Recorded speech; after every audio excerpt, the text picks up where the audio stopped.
Secretary of the Interior Udall,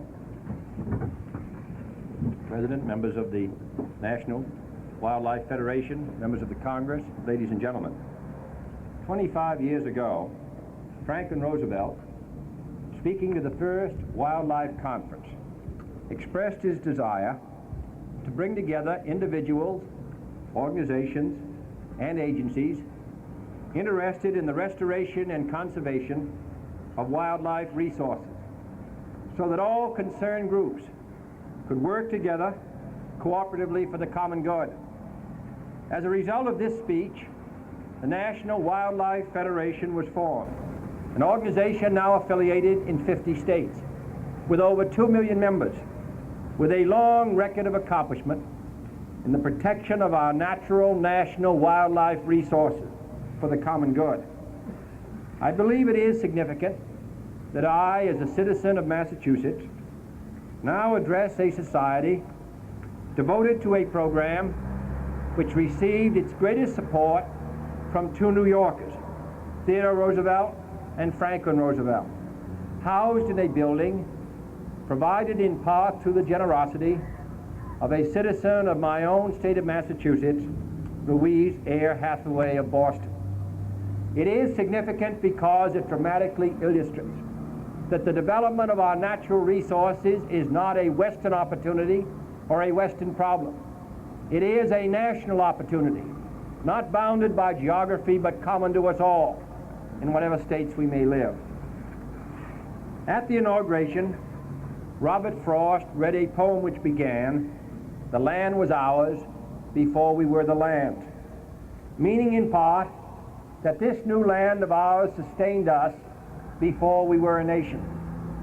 And although we are now the lambs, a nation of people matched to a continent, we still draw our strength and sustenance in this city and in every other city across our country from the earth. Throughout our history, our soil and water, our forests and minerals have provided the resources upon which this country grew and our power ascended. Today, this great gift of material wealth provides the foundation upon which the defense of freedom rests here and around the world. And our future greatness and our strength depend upon the continued abundant use of our natural resources. Thus, it is our task in our time and in our generation to hand down undiminished to those who come after us, as was handed down to us by those who went before, the natural wealth and beauty which is ours. To do this will require constant attention and vigilance, sustained vigor and imagination. No governmental program will be effective. Our resources will not be protected without the concern and help of every private citizen. By mobilizing private effort through this organization, you are helping not only to develop the wildlife resources of our country, but you are helping to create the kind of America that is our common goal.